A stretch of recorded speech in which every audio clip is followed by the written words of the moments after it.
स्वागत है आपका विज्ञान वृक्ष पर, जो बीएससी के स्टूडेंट्स और एस्पायरिंग स्कॉलर्स के लिए ज्ञान और सफलता का एक अनोखा साथी है। हेलो एवरीवन, विज्ञान वृक्ष में आप सभी का एक बार फिर से स्वागत है। हम लोगों ने ऑर्गेनोमेटेलिक कंपाउंड्स के काफ़ी सारे लेक्चर कंप्लीट कर चुके थे, जिसमें कि organo lithium compound, organo aluminium compound, organo titanium compound और organo tin compound, organo aluminium जो है टिन कंपाउंड और एल्यूमिनियम कंपाउंड हम लोग कंप्लीट कर चुके थे। उसी सीरीज में हम लोग टाइटेनियम कंपाउंड शुरू कर चुके थे, जिसमें कि हम लोग किसी भी ऑर्गेनोमेटेलिक कंपाउंड शुरू करने से पहले आपको हर बार बताता हूँ 5 पॉइंट कवर करने होते हैं। सबसे पहला उसको इंट्रोडक्शन पार्ट, सेकंड पार्ट में हम उसके आते हैं प्रिपरेशन में, फिर प्रिपरेशन के बाद होता है कि बना तो लिया, उसकी प्रॉपर्टीज़ क्या होंगी, तो उसकी प्रॉपर्टीज़ देखते थे। अब प्रॉपर्टीज़ क्यों ऐसा होती है वो प्रूफ करती है हमारा स्ट्रक्चर बिहेवियर, उसका स्ट्रक्चर और बॉन्डिंग उसकी, और लास्ट में जब सब कुछ देख लेते हैं ये पढ़ क्यों रहे हैं उसका एप्लीकेशन पार्ट, जिसमें कि हम लोगों ने ऑर्गेनो टाइटेनियम कंपाउंड का बताया था सबसे मोस्ट इंपॉर्टेंट रोल क्या है, जिगलर-नाटा कैटालिस्ट, जिसमें कि सबसे पहले हम लोगों ने इंट्रोडक्शन कंप्लीट किया था। देन उसके बाद हम लोग प्रॉपर्टीज में गए थे, जहां पे प्रिपरेशन में गए थे। प्रिपरेशन में बहुत सारे मेथड सीखे थे, जिसमें मैंने आपको बताया था सिर्फ और सिर्फ मेटल जो भी है, जैसे यहाँ पे आप बात करते हैं TiCl4, मेटल हमको हर बार यही लेनी है, यही हमको लेना है कॉम्प्लेक्स सबस्ट्रेट की तरह। अब हमको बनाना क्या है वो हमें डिसाइड करना है। मिथाइल चाहिए, इसके साथ में इथाइल चाहिए, फेनाइल चाहिए, साइक्लोपेंटाडाइन चाहिए, क्या चाहिए वो हमें डिसाइड करना है। तो जो ग्रुप चाहिए, मान लीजिए हमें Cp चाहिए, मान लीजिए हमको C2H5 चाहिए, तो अगर हमको C2H5 चाहिए तो C2H5 को हम लिथियम वाले कंपाउंड का ऑर्गेनोमेटेलिक लेंगे। मतलब ये तो C2H5 निगेटिव होता है, इसके साथ हम पॉजिटिव लिथियम वाला ये कॉम्प्लेक्स ले लेंगे, इसी की रिएक्शन इसके साथ कराएंगे। तो रिजल्ट आपको क्या देखने को मिलेगा, जैसे ही आप यहां से C2H5 मान रहे हैं, हम एग्जांपल ले रहे हैं, आप कोई भी ले सकते हैं निगेटिव पार्ट इसका, और हमें चाहिए इथाइल था इसके साथ में, तो ये निगेटिव पार्ट इधर आएगा, ये Cl इधर भाग जाएगा, बताया था सिंपली, और आपको स्पीसीज दिखेगी C2H5। लेकिन ये 4 ये टेट्रावेलेंट होता है, मोस्ट स्टेबल फॉर्म, तो ये 4 से जुड़ जाती है। हर बार यही करते थे, पीएच लगाओगे तो पीएच जाएगा, सीपी लगाओगे तो सीपी, कुछ भी लगाओगे ये होगा। बस एक जगह हमने देखा था कि जब सीपी वाला केस आया था तो वहां पे टेट्रावेलेंट में चारों सीपी नहीं आ सकते हैं। क्यों? क्योंकि सीपी जो है वो बल्की लिगेंड है, और एक सीपी पूरे एरिया का 45% पहले ही ले लेता है।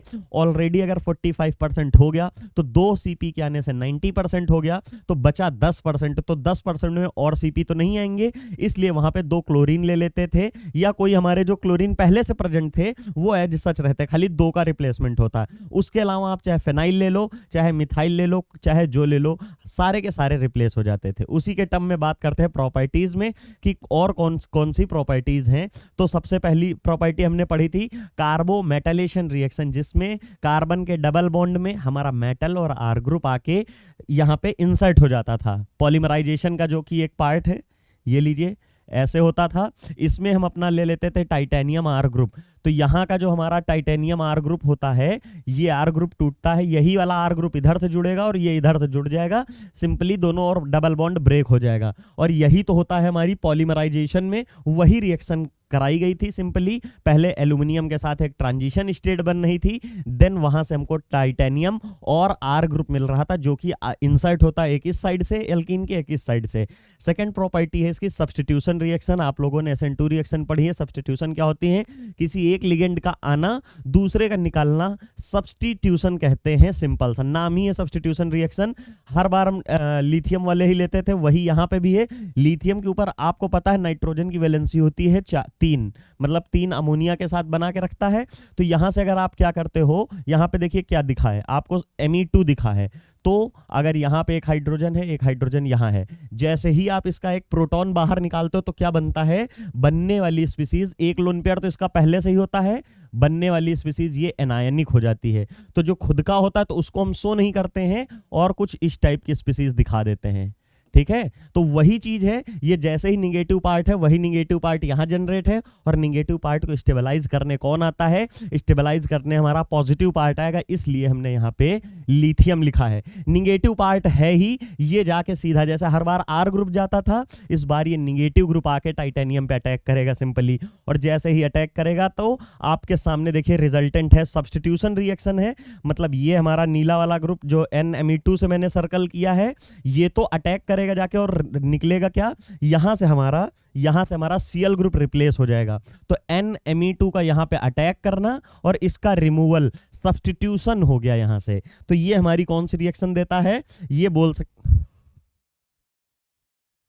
ठीक है, ये कौन सी रिएक्शन देता है, ये सब्स्टिट्यूशन रिएक्शन देता है, आपके सामने दिया गया है। चलिए हम यहाँ पे ये सेकंड बात करते हैं, सेकंड इसकी प्रॉपर्टीज में कंप्लीट किए। अब थर्ड आती है इंसर्शन। नाम ही बता रहा है कि इंसर्ट होना किसी चीज का, दैट इज इंसर्शन। तो इंसर्शन में हम देखते हैं, एग्जांपल हमने लिया है XCP2IR, तो यहाँ ये टेट्रावेलेंट है, हेलोजन है, ये CP क्या है, साइक्लोपेंटाडाइन है, दो ही हर बार जुड़ते बताया था, 90% एरिया खुद ही ले लेते हैं, और एक R ग्रुप है, तो टेट्रावेलेंट तो हो गया। अब बात आ रही है कि यहाँ पे इंसर्शन होगा कैसे, तो यहाँ पे इंसर्शन जो है कहाँ पे होगा, टाइटेनियम और R ग्रुप जो है उस बॉन्ड के बीच में हमारा इंसर्शन होगा। Oregano titanium compound undergo smooth insertion बहुत इजीली जाते हैं।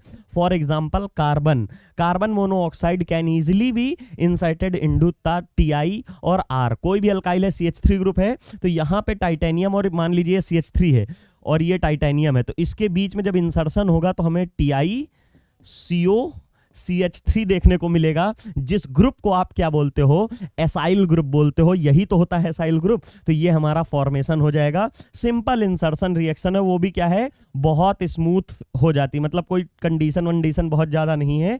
ये देखिए यहाँ पे लिख दिया गया है कि स्मूथ रिएक्शन होती है, ठीक है, यहां से आप देख सकते हैं स्मूथ रिएक्शन होती है। मैंने दिखा दिया कैसे। अब यहाँ पे R ग्रुप क्या हो सकता है, वो मिथाइल हो सकता है, मिथाइल होगा तो क्या बनेगा, एसाइल बन जाएगा। यहाँ पे ET होगा तो एसाइल की जगह क्या है, प्रोपाइल ग्रुप बन जाएगा, एसाइल प्रोपाइल टाइप की स्पीसीज बनती चली जाएंगी। X हमारा क्या हो सकता है, जो X है वो, अगर X की बात करते हैं तो ये हमारा Cl हो सकता है, Br हो सकता है और I हो सकता है। मोस्टली आपको Br और I देखने को मिलते हैं। थर्ड है रिडक्शन रिएक्शन।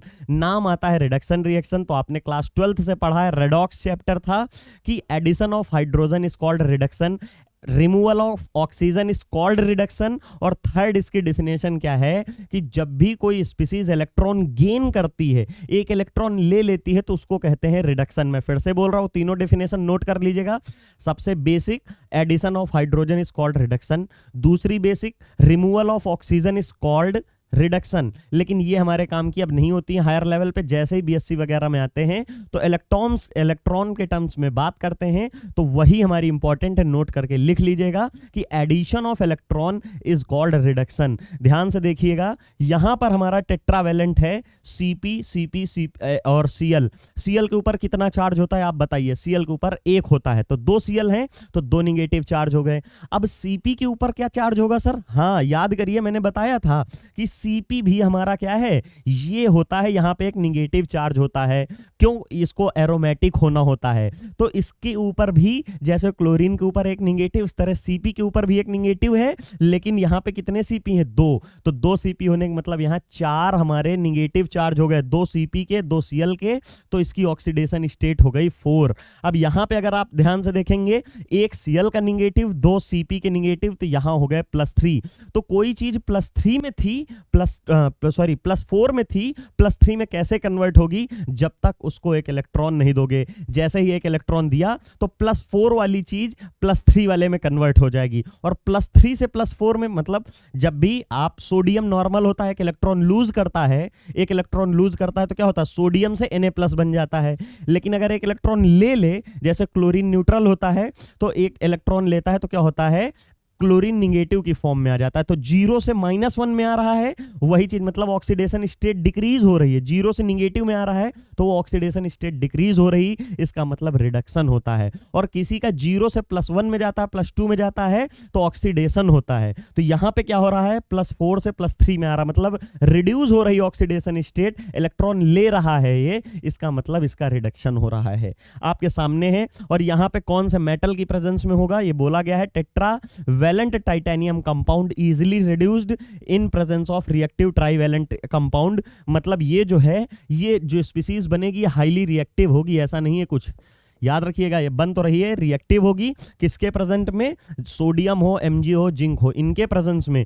ये क्या करते हैं, आपको बताया था कि कोई भी हमारे मेटल कहीं भी दिख जाए, जब सिंपल मेटालिक फॉर्म में होंगे, पूरी केमिस्ट्री में उनका एक ही रोल है, डोनेशन इलेक्ट्रॉन। चाहे वो बर्च रिडक्शन हो, चाहे कोई और रिडक्शन हो, हर जगह मेटल का काम क्या है, सिर्फ और सिर्फ इलेक्ट्रॉन देना। तो वही यहां पे है, इलेक्ट्रॉन जो यहां से निकलेगा वही इलेक्ट्रॉन इसका रिडक्शन कराएगा। सिंपल सी चीज, मतलब ये इलेक्ट्रॉन ले लेगा तो ये इसका रिडक्शन हुआ, और इसने इलेक्ट्रॉन दिया है, इलेक्ट्रॉन देना क्या है, पॉजिटिव स्टेट में जा रहा था, उसका ऑक्सीडेशन। तो खुद का तो ऑक्सीडेशन, इसका रिडक्शन। और इससे हमें मतलब नहीं, क्योंकि हम पढ़ रहे हैं OMC कंपाउंड, तो OMC वाले में जो हो रहा है उसकी बात करेंगे सिर्फ। तो यहां पे हम लोग कंप्लीट किए अपना। अब क्या है, याद करिए, पीछे भी मैंने बोला था कि जो ट्राइवैलेंट स्पीसीज बन रही है वो अनस्टेबल है। जैसे हमारी Fe होती है, Fe+2 में और Fe+3 में भी होती है। पिछले क्लास में Sn के लिए भी बताया था कि Sn+2 Sn+4 में, तो 2 वाला अनस्टेबल, 4 वाला स्टेबल। सिमिलरली ये अनस्टेबल, ये स्टेबल। उसी तरीके से टाइटेनियम +4 में जो होता है वो स्टेबल होता है, लेकिन 320 वाले अनस्टेबल होते हैं, रिएक्टिव होते हैं, वो फास्ट रिएक्शन देते हैं। इसीलिए ट्राइवैलेंट ऑर्गेनोटिन कंपाउंड्स, जो कि Cp2, देखिए -2 यहां से आएगा, क्योंकि 2 Cp, 1 Cp 1 -1, 2 Cp 2 -1, तो टोटल 2 -1। क्लोरीन का 1 हो गया, तो ओवरऑल कितने माइनस हुए, ओवरऑल हमारे 3 माइनस हुए। तो कॉम्प्लेक्स के ऊपर क्या होगा, +3 होगा। तो +3 होगा तो ये तो अनस्टेबल होगी, अनस्टेबल होगी तो रिएक्टिव होगा, और जैसे ही रिएक्टिव होगा तो क्या लिखा है, इजिली ऑक्सीडाइज्ड। अब बताइए, थोड़ी देर पहले रिडक्शन बताया था, ऑक्सीडाइज होने का मतलब क्या है, अगर कोई अपना इलेक्ट्रॉन एक ऐड हटा दे, अपना एक इलेक्ट्रॉन रिमूव कर दे, तो क्या होगा, उसका ऑक्सीडेशन हो जाएगा। ये कह लीजिए +3 ऑक्सीडेशन स्टेट में है, +4 में चला जाए तब भी तो वही चीज होगी।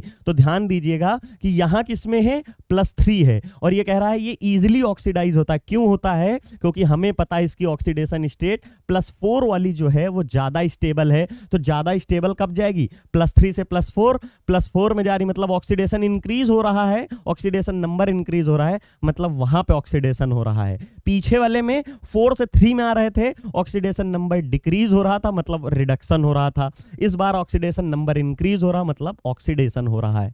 Similarly therefore strong reducing agent, ये जो होता है स्ट्रॉन्ग रिड्यूसिंग एजेंट की तरह एक्ट करेगा, क्योंकि जो भी हमारे जैसे मेटल होते हैं खुद का तो ऑक्सीडेशन कराते हैं। रिड्यूसिंग एजेंट की प्रॉपर्टी क्या होती है, यहां पे लिख लीजिएगा, रिड्यूसिंग एजेंट। रिड्यूसिंग एजेंट क्या करते हैं, ठीक है, दूसरों का रिडक्शन, दूसरों का तो रिडक्शन और खुद का ऑक्सीडेशन। समझिएगा क्या करते हैं, रिड्यूसिंग एजेंट जो होते हैं तो खुद का तो ऑक्सीडेशन कर लेते हैं, दूसरों का रिडक्शन करते हैं, इसीलिए इनका नाम है रिड्यूसिंग एजेंट। जो रिड्यूस कराए किसी को तो वो रिड्यूसिंग एजेंट होता है। तो दूसरों को तो रिड्यूस कराते हैं लेकिन खुद ऑक्सीडाइज हो जाते हैं।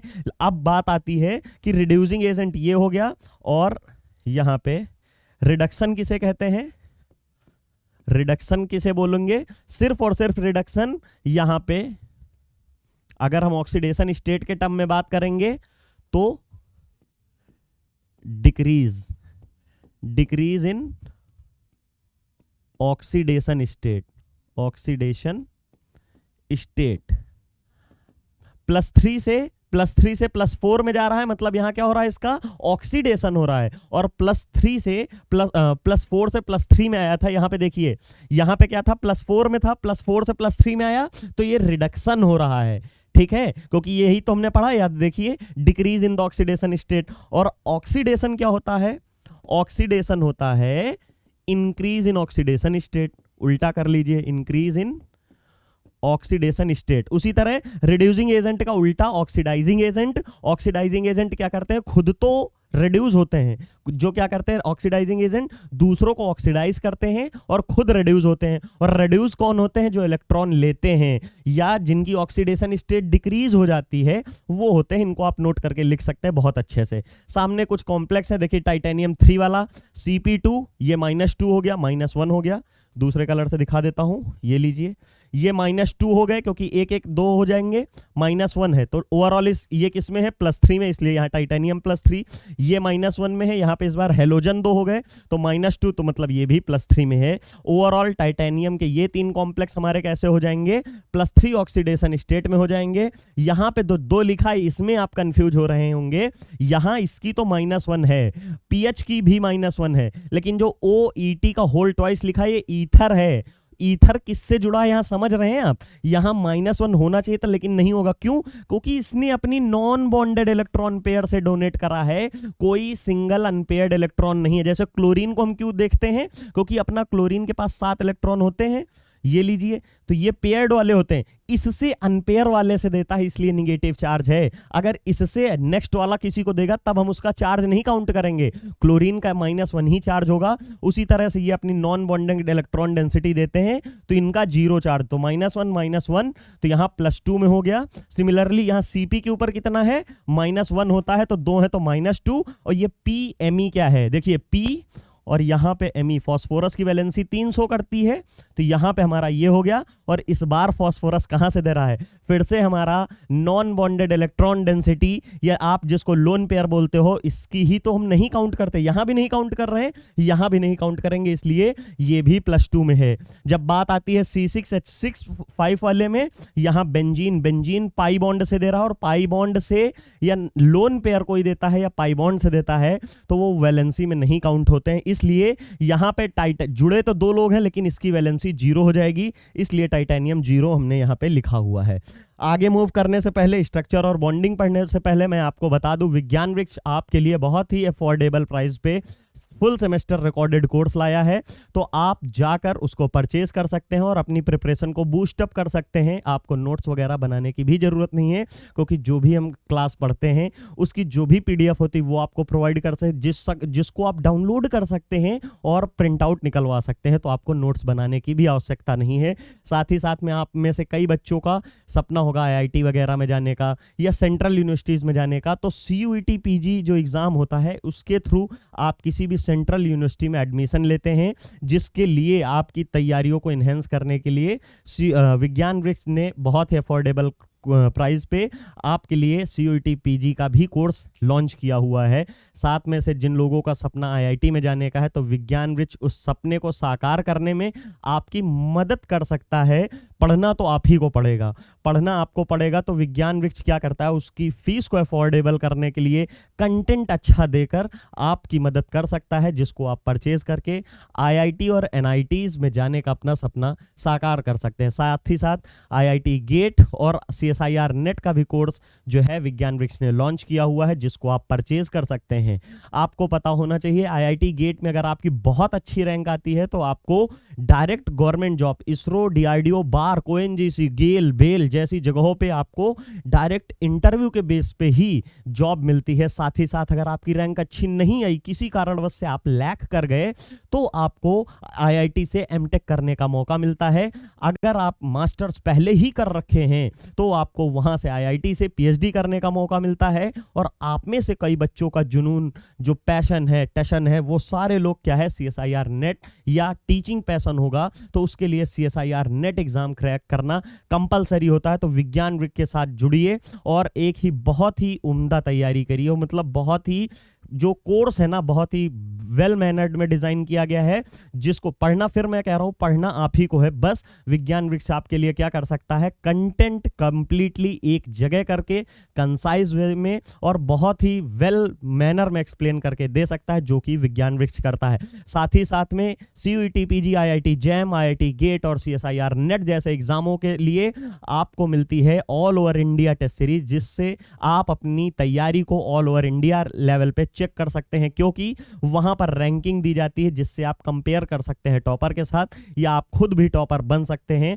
और रियल टाइम पे अपनी तैयारी चेक कर सकते हैं बिफोर एग्जाम। साथ ही साथ फुल सेमेस्टर कोर्स में आपको दिया जाता है आपके यूनिवर्सिटी के जो भी प्रीवियस ईयर क्वेश्चन हुए होते हैं उनका रिटन फॉर्म के साथ साथ आपको वीडियो सॉल्यूशंस दिए जाते हैं, कंप्लीट वीडियो सॉल्यूशन, जिससे आप अपनी तैयारी को और बूस्टअप कर सकते हैं। चलिए हम लोग देखते हैं नेक्स्ट, स्ट्रक्चर ऑफ बॉन्डिंग, क्योंकि सबसे पहले इंट्रोडक्शन हो गया, देन प्रिपरेशन हो गई, देन प्रॉपर्टीज, फोर्थ पार्ट हो गया अब हमारा स्ट्रक्चर एंड बॉन्डिंग। सबसे पहले है organotitanium compounds are less stable than main group organometallic compound. Main group का ऑर्गेनोमेटेलिक कंपाउंड हमने कौन सा पढ़ा था? AlR3, ये वाला पढ़ा था, यही हमारा मेन ग्रुप वाला है। उसके अलावा तो टाइटेनियम का पढ़ा, टाइटेनियम का पढ़ रहे हैं, और टिन का पढ़ा, टिन का भी हमारा कहाँ का है? टिन वाला भी कहाँ का है? फोर्थ ग्रुप का है, 14 ग्रुप का है, याद करिए। काशी गए शंकर पार्वती, ये ट्रिक बताई थी, काशी गए शंकर पार्वती, ये आपको ट्रिक बताई थी याद करने की। तो यहाँ पे हम लोगों ने SN के कंपाउंड पढ़ लिए, मतलब टिन वाले भी कंपाउंड हमने आपको बता चुका हूं, तो वो भी यही मेन ग्रुप के हैं। वो कह रहा है ये वाले अनस्टेबल होते, लेस स्टेबल होते, क्यों होते उसका भी फैक्ट देख लेते हैं। In fact titanium is one of A versatile, मतलब बहुत ही डाइवर्स ट्रांजिशन एलिमेंट है। क्यों है? इसकी प्रॉपर्टी सारी अभी पता चलेगी कैसे। इसकी इलेक्ट्रॉनिक कन्फिगरेशन ही इसको डिफरेंट बनाती है। कुछ ना कुछ कैरेक्टर होगी आप में से कई बच्चे, कोई स्पोर्ट्स में बहुत ज़्यादा अच्छा होगा, कोई किसी चीज़ में अच्छा होगा, कोई पढ़ाई में, कोई रटने में, कोई कहीं पे, लेकिन एक दो बच्चे ऐसे होते हैं जो काफ़ी सारे, बहुत सारे मल्टी जो स्पोर्ट्स हैं, मल्टी टैलेंटेड होते हैं। तो उनमें वही चीज़ है टाइटेनियम के लिए कि ये बहुत ज़्यादा वर्सेटाइल होता है, बहुत ज़्यादा इसके रोल्स हैं। किस लिए? इसकी इलेक्ट्रॉनिक कन्फिगरेशन देखेंगे, क्योंकि आपको पता है ये कौन से नंबर टाइटेनियम जो होता है, टाइटेनियम का एटॉमिक नंबर कितना होता है? 22। स्कैंडियम के बाद क्या आता है? टाइटेनियम आता है, और स्कैंडियम पहला डी ब्लॉक है, D block element, titanium second, इसका मतलब D2 इसकी कन्फिगरेशन होगी। तो ये देखिए 3s2 मतलब 11 12 मैग्नीशियम तक, फिर यहाँ पे आएगी 6 मतलब आर्गन तक, और ये 4s2 मतलब कैल्शियम तक, और ये हमारा पहला 2 है मतलब स्कैंडियम और टाइटेनियम, ये इसकी इलेक्ट्रॉनिक कन्फिगरेशन है। लेकिन हमें पता है क्या होता है, जैसे ही क्या होता है try tetra alkyl, tetra alkyl की बात कर रहा है, TiR4, जब ये कॉम्प्लेक्स बन जाता है उस टाइम इसकी कन्फिगरेशन क्या होती है? यहां से कुछ नहीं चेंज हुआ, ये एज सच रहेगा, ये जो कन्फिगरेशन होगी पूरी सेम होगी। डिफरेंस कहां पे आएगा? सिर्फ और सिर्फ डी इलेक्ट्रॉन्स में। डी इलेक्ट्रॉन्स में कैसे आएगा और क्यों आएगा ये भी देख लीजिए। यहां पे इसको देखिए, यहां पे मैच करिए किससे? डी इलेक्ट्रॉन चेंज हो रहे हैं, और यहां पे ऐसे रहेगा। चलिए देखते हैं, कह रहा है कि in case of tetra alkyl titanium configuration of titanium is, यहां पे 6 कर लीजिएगा, ये 6 है, इतनी हो जाती है। 4 इलेक्ट्रॉन कहां से आ गए? होते तो D2 हैं, लेकिन आप बताइए CH3 का कैसे बॉन्ड बनाता है? एक इलेक्ट्रॉन ही तो देता है, इसीलिए -1 चार्ज शो करता है। तो ये जो एक इलेक्ट्रॉन है, और हमें पता है बनता क्या है? TiR4। तो इस तरह के 4 CH3 जुड़े होंगे तो 4 इलेक्ट्रॉन दिए होंगे ऐसे ऐसे करके, और इसके पास पहले कितने थे? 2 थे, तो अब कितने हो जाएंगे? 6 हो जाएंगे। लेकिन हमें पता है 6 से तो स्टेबिलिटी नहीं आनी है। स्टेबिलिटी कब आती है? जब D10 हो जाए, जैसे नोबल गैस कन्फिगरेशन में P6 हो जाती है, उसी तरह D10 होना चाहिए। इसीलिए हमारे जो भी एल्काइल सब्स्टिट्यूएंट होते हैं टाइटेनियम के, वो लेस स्टेबल होते हैं। और ये एडक्ट याद करिए, अब थोड़ा सा पॉइंट याद करिए, जब मैं कहता था कि इनकी स्टेबिलिटी इनहेंस करने के लिए क्या बनाते थे? एडक्ट बनाते थे, जहां लास्ट लेक्चर में बताया था बाइपिरिडिल या हमारा कोई ईथर या डाइऑक्सेन, इस तरह के कंपाउंड आके रिएक्ट करते थे। तो अब यहां 6 हो गया। वही चीज है कि जब हमारे ट्राई एल्काइल एल्युमिनियम वाले होते हैं वो इतनी बनाते हैं, लेकिन हमें पता है स्टेबल कन्फिगरेशन कौन सी होती है? जिसमें सारी फिल हो जाए, तो ये स्टेबल होती है। तो ये तो होता नहीं है, इसीलिए यहां कहा गया then it is a stable. लेकिन in tetra ethyl titanium the orbitals of titanium are not completely occupied, क्योंकि उनकी तो इतनी ही तक रह जाती हैं और हमें चाहिए 10 तक। तो होता क्या है? द Me4, यहां पे 4 लिख लीजिएगा, एमी का होल 4 T adduct with electron donating pyridines. बताया ना कि इसको अपनी कंप्लीट करनी है, एडक्ट इसीलिए बनता था, याद करिए मैंने ऐसे बताया था, इसकी वैकेंट डी ऑर्बिटल रहती थी और लेविस बेस आता था और अपने इलेक्ट्रॉन्स इसमें डोनेट करके एक एडक्ट बनाता था। सिमिलरली यहां से पिरिडीन आएगा, पिरिडीन में क्या होता है, नाइट्रोजन होता है, 2 इलेक्ट्रॉन होते हैं, तो डाई पिरिडीन मतलब 2 इलेक्ट्रॉन पेयर आके टाइटेनियम में डोनेट करेंगे और जैसे ही 2 हमारे पिरिडीन के 2 एलेक्ट्रॉन आएंगे 2 लोन पेयर के, तो कितने इलेक्ट्रॉन हो जाएंगे, 4, और 6 पहले से थे, 4 एडिशनल में आ गए, तो क्या कन्फिगरेशन हो गई, D10 हो गई, और D10 होने से ही हमारा क्या हो जाएगा, स्टेबल हो जाएगा। यही हमने पढ़ा था और आपको याद होगा कि ये वाला कंपाउंड जो था -70 डिग्री पे स्टेबल था, लेकिन जो एडक्ट होता था वो 30 डिग्री तक स्टेबल हो जाता था, रूम टेम्परेचर तक स्टेबल हो जाता था, क्योंकि D10 कॉन्फ़िगरेशन उसको मिल जाती थी। साथ ही साथ में यहाँ पे वही हमने यहां पे लिखा हुआ है stable because 4 electron donors forms 3D10 हमारी कॉन्फ़िगरेशन बन गई तो कंपाउंड स्टेबल हो गया। The major reason for the decomposition of alkyl lithium compound is the decomposition pathway for the alkyl due to beta elimination. याद होगा जब भी मैंने बताया था कि कोई भी ऑर्गेनोमेटेलिक कंपाउंड का डिकम्पोजिशन किसी एल्काइल ग्रुप से हो रहा है, उसका मोस्ट इंपॉर्टेंट रोल कहां से जाता है, या मोस्ट इंपॉर्टेंट पॉइंट होता है बीटा हाइड्राइड एलिमिनेशन। मैंने बहुत कम ही पॉइंट में आपको बोला होगा मोस्ट इंपॉर्टेंट, ये बोल देता हूं जनरली इंपॉर्टेंट है, लेकिन जहां पे मैं मोस्ट इंपॉर्टेंट बोलता हूं दैट मींस रियली में वो बहुत मैटर करने वाला है आपकी ओएमसी में, आगे कॉम्पिटिटिव एग्जाम में। Beta hydride elimination is one of them. जो बीटा हाइड्राइड एलिमिनेशन होती है वो बहुत आगे तक काम आने वाली है, तो वही यहां पे बता रहा है कि ये स्टेबल तो ऐसे हो जाता है, लेकिन उसके बाद भी एक प्रॉब्लम आती है। ये कन्फिगरेशन से तो कन्फिगरेशन जो है इसकी कंप्लीट हो गई, स्टेबल हो गया, लेकिन अगर वहां कहीं कंपाउंड में बीटा हाइड्राइड प्रेजेंट होता है, वो कंपाउंड को अनस्टेबल बनाता है। वो कैसे है वो हम अब आगे देखेंगे सिंपली। दस the instability of metal alkyl can be explained on account of beta hydride elimination. उसके कुछ रीजन है कैसे होता है, देखिए क्या है। The beta carbon of alkyl group bearing hydrogen atom, अगर बीटा कार्बन पे, बीटा कार्बन कौन सा है, मेटल से जुड़ने वाला पहला कार्बन अल्फा और दूसरा वाला बीटा। अब देखिए बीटा कार्बन है, उसके ऊपर हाइड्रोजन भी है, तो यहां बीटा हाइड्रोजन प्रेजेंट है, तो पहली चीज ये हो गई। दूसरा पॉइंट क्या है, द MCC मतलब ये अल्फा ये बीटा यूनिट पोजेसिंग रफली कोप्लेनर। आपको याद होगा मैंने बताया था कि बीटा हाइड्राइड एलिमिनेशन होने के लिए एक चीज कंपलसरी है कि दोनों सिन हो। सिन क्या होता है, जैसे मेटल यहां है और इसकी मान लीजिए इसकी वैकेंसी यहां पे है, अब कोई ग्रुप अल्फा यहां पे हो और बीटा यहां हो, ठीक है, बीटा यहां, तो एक हाइड्रोजन यहां है, तो ये इसमें तो यहां पे आ नहीं पाएगा, तो ये कोप्लेनर नहीं हुआ। कोप्लेनर किसे कहेंगे, जैसे यहां एक पॉइंट हुआ, दूसरा ये हुआ, दूसरा हाइड्रोजन यहां, तो अल्फा ये बीटा हाइड्रोजन ये हुआ, तो दोनों एक दूसरे की सेम साइड पे हैं, सिस हैं, तो यहां से इसमें ट्रांसफर होना आसान है और ट्रांसफर हो जाएगा तो ये हाइड्रोजन इधर जाएगा, ये इधर जाएगा, तो आपको मिलेगा क्या, तो M और साथ में हाइड्रोजन जुड़ गया तो H प्लस यहां पे CH2, क्योंकि एक बॉन्ड तो पहले ही था CH2, अब यहां से हाइड्रोजन जा रहा है तो पॉजिटिव और इधर से इलेक्ट्रॉन डेंसिटी इस पे आ रही तो निगेटिव, और पॉजिटिव निगेटिव क्या करते हैं, बॉन्ड बना देते हैं, मतलब ये एल्कीन निकल जाती। मेटल हाइड्राइड प्लस एल्कीन, ये ऑलरेडी बता रखा हूं। तो ये कंडीशंस हैं हमारी बीटा हाइड्राइड एलिमिनेशन की। साथ ही साथ में a vacant site on the metal cis. Cis क्यों है, मैंने बताया कि क्यों कंपलसरी होता है सिस होना, वो मैंने वैकेंसी दिखाई है, होना चाहिए वैकेंट ऑर्बिटल। वैकेंट ऑर्बिटल मतलब अगर D10 पहले ही होगी तो वो कहां पे हाइड्राइड के अपने इलेक्ट्रॉन लेगा, D6 है, D7 है, D8 है, तो ये सारे बीटा हाइड्राइड एलिमिनेशन को प्रोसीड करेंगे। Similarly fourth one, high reactivity of D2 metal and main group element, मतलब जितने भी वैकेंट ऑर्बिटल है D2 है, देखिए तो ये शो करेगा क्योंकि वैकेंट ऑर्बिटल है। यहां पे है requirement number 1 and 3 arises because it is a beta hydrogen of alkyl that is transfer to the metal. जो पहली कंडीशन और थर्ड कंडीशन है वो हमारा बीटा हाइड्राइड के मतलब कार्बन के ऊपर प्रेजेंट हाइड्रोजन की वजह से जनरेट हो रही है, क्योंकि वो क्या करता है, ट्रांसफर हो जाता है मेटल पे and metal to give product metal hydride. मैंने पूरा बताया कि मेटल जो कार्बन है बीटा हाइड्राइड का वो मूव करता है मेटल पे और हमें क्या मिलता है, मेटल हाइड्राइड, और बनने वाली एल्कीन बाहर हो जाती है। Similarly the geometry of the situation mean that cis site, cis क्यों कंपलसरी मैंने यहां इस जगह बनाया कि अगर दूर होगा तो यहां से भाग नहीं पाएगा, और जैसे ही जितने बगल में होगा यहां वैकेंसी होगी तो आसानी से इलेक्ट्रॉन डेंसिटी ट्रांसफर की जा सकती है। यहां पे है और MCCH bonds are coplanar, coplanar मतलब एक ही प्लेन में होने चाहिए। ऐसा नहीं है कि ये बोर्ड है, बोर्ड के एक पीछे हो एक आगे है, जैसे वेज डैश आप बोलते हैं, तो एक पीछे है और वैकेंसी हमारी आगे है।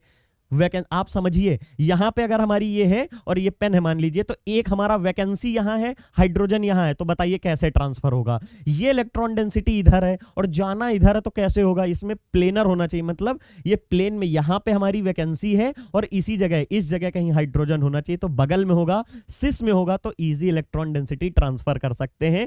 यही हमारा है। और इंपॉर्टेंट क्या है, elimination is believe to a concerted process. Concerted मतलब जब हम बताए हैं कि मेटल, हाइड्रोजन, कार्बन और यहां हाइड्रोजन और ये यहां से टूट रहा होगा, ये इसमें जुड़ रहा होगा। सिमिलरली फिर ये एक टाइम के लिए पाई बॉन्डिंग से इससे जुड़ता है ना, मतलब जो एल्कीन निकलती पाई बॉन्ड, तो ये सारी प्रोसेस कंसर्टेड होती। ये इधर ब्रेक हो रहा होगा, इधर डबल बॉन्ड की फॉर्मेशन हो रही होगी, इधर MH बॉन्ड की फॉर्मेशन हो रही होगी, सब एक साथ होता है। वही चीज बता रहा है कि मेटल कार्बन बॉन्ड ब्रेकिंग होती रहती है क्योंकि हाइड्राइड निकलेगा। MC बॉन्ड जो मेटल और कार्बन का बॉन्ड है वो बन रहा है क्योंकि यहां CH2 डबल बॉन्ड CH2 ये बनता है और मेटल कुछ हिस्से ऐसे लिंक होता है पहले, ठीक, इंटरमीडिएट स्टेज ये, और साथ ही में metal hydrogen bond are form on the same time पे बनते रहते हैं। मैंने एग्जांपल लिया, यहां पे देखिए ये इसमें अपनी इलेक्ट्रॉन डेंसिटी ट्रांसफर करेगा, इंटरमीडिएट स्टेज ये आएगी, ठीक है, ये हम बोल सकते हैं एक तरह से ट्रांजिशन स्टेट आएगी। जैसे ही ये ट्रांजिशन स्टेट आएगी फिर ये कंप्लीट इस पे ट्रांसफर हो चुका है, फिर ये एलिमिनेट हो जाएगा, तो एल्कीन और मेटल हाइड्राइड आपको देखने को मिलेगा। शायद ये आपको समझ में आ गया होगा, ये मैंने रिप्रेजेंट किया था। फिर है in order to a stable alkyl metal complex, अब स्टेबल होने के लिए क्या चाहिए भाई, कुछ नहीं चाहिए। जो मेटल हाइड्राइड हमारा हो रहा है ये ना हो तो स्टेबल होगा, कंपाउंड कैसे ब्रेक होगा, तो इन सब को कैसे एलिमिनेट कर सकते हैं, सिंपल है, हमारा बीटा हाइड्रोजन एलिमिनेशन ना हो, बीटा हाइड्राइड एलिमिनेशन ना हो तो हमारा कंपाउंड स्टेबल होगा। उसके 20 तरीके हैं, सिंपल है। मान लीजिए बीटा कार्बन पे हाइड्रोजन ही ना रखो तो बीटा हाइड्राइड एलिमिनेशन कैसे होगा, पहली चीज। दूसरी चीज, इसको ऐसा कुछ कंपाउंड बनाओ कि सिस में ना हो, ट्रांस में हो, तब भी नहीं होगी। तीसरी चीज क्या है, ऐसा मेटल ले लो जिसकी वैकेंसी ही ना हो, तो चाहे जो हो जाए देगा कहां ट्रांसफर, तो ओवरऑल बीटा हाइड्राइड एलिमिनेशन नहीं होगा तो हमारा कंपाउंड स्टेबल होगा। इसीलिए in order to have a stable alkyl metal complex it is necessary to block the beta hydride elimination, मतलब बीटा हाइड्राइड एलिमिनेशन स्टॉप करना पड़ेगा। This is the reason that methyl titanium and neopentyl titanium are compounds are relatively stable than other alkyl titanium compound. अब ये कहेंगे sir ये क्यों, क्योंकि ध्यान से देखिए नियोपेंटाइल ग्रुप कौन सा होता है, ये होता था, इसकी प्रिपरेशन में भी मैंने दिखाया था कि लिथियम के साथ पहले इसको लिया था फिर ये ग्रुप ट्रांसफर किया था, तो ये है हमारा, इसको लिया था 4। अब आप बताइए इसकी अल्फा पोजीशन क्या है, ये अल्फा है ये बीटा है, तो बीटा पोजीशन पे हाइड्रोजन है ही नहीं तो हाइड्राइड एलिमिनेशन कैसे होगा, दैट मींस ये कंपाउंड बीटा हाइड्राइड एलिमिनेशन नहीं देगा, और बीटा हाइड्राइड एलिमिनेशन नहीं देगा तो स्टेबल होगा। सिमिलरली वो कह रहा है कि मिथाइल वाला भी नहीं देगा, कैसे नहीं देगा ये भी देखिए, यहां पे CH3 और वो भी 4 हैं। अब बताइए ये अल्फा कार्बन है, बीटा तो कार्बन ही नहीं, बीटा कार्बन नहीं तो हाइड्रोजन कहां से लाओगे, और बीटा हाइड्रोजन नहीं तो बीटा हाइड्राइड एलिमिनेशन नहीं, बीटा हाइड्राइड एलिमिनेशन नहीं तो कंपाउंड हमारा स्टेबल होगा। इसीलिए बोल रहा है कि जो हमारा मिथाइल टाइटेनियम है या नियोपेंटाइल टाइटेनियम है वो स्टेबल है in comparison to other alkyl complex. Other alkyl complex का एग्जांपल देता हूं, ये लीजिए CH2 CH3, अब इसमें अल्फा भी है बीटा भी है, अब इसमें वैकेंसी भी है, यहां पे होगा हाइड्राइड एलिमिनेशन, तो ये क्या स्टेबल होगा, स्टेबल नहीं होगा। इसीलिए ये दोनों स्टेबल है इन कंपैरिजन टू ये वाला। फिर और क्या है, यहां पे रिलेटिवली स्टेबिलिटी दिखाई गई है, कुछ और दिया गया है, कंपाउंड दिया गया है टेट्रा, यहां पे टेट्रा है, इथाइल, ये इथाइल लिख लीजिएगा, ठीक है, टेट्रा एथाइल लिथियम सिंपल दिखा रहा है, हाइड्रोजन एग्जांपल दिया। For the same reason lack of beta hydrogen, मतलब इनमें बीटा हाइड्रोजन ही तो नहीं इसलिए स्टेबल है। सिमिलरली जो हमारा फेनाइल और एराइल टाइटेनियम कंपाउंड होते हैं वो थोड़ा स्टेबल होते हैं। एराइल टाइटेनियम कंपाउंड कैसे, ये लीजिए एग्जांपल ले लीजिए, इसमें भी ये कंपाउंड है, ठीक है। इसमें क्या है, ये अल्फा पोजीशन है, ये बीटा पोजीशन। इस कार्बन पे बीटा का हाइड्रोजन होना चाहिए, तो बीटा हाइड्राइड एलिमिनेशन होगा। लेकिन आप बताइए, एक बॉन्ड इधर पहले बना, दूसरा ये बना, तीसरा ये बना, तीसरा चौथा पाई बॉन्ड होता है, तो और कोई वैकेंसी नहीं, हाइड्रोजन नहीं तो हाइड्राइड एलिमिनेशन नहीं, हाइड्राइड एलिमिनेशन नहीं तो हमारा कंपाउंड स्टेबल होगा। वही चीज यहाँ पे बताई गई है। नेक्स्ट स्ट्रक्चर हम बात करते हैं, among the number of non organometallic compound cyclopentadiene, जो कि हम बार बार बता रहे थे। यहां पर आपको बहुत ही अलग टाइप का कंपाउंड देखने को मिलेगा। Compound have deserve much more attention, ये स्पेशल टाइप का कंपाउंड है।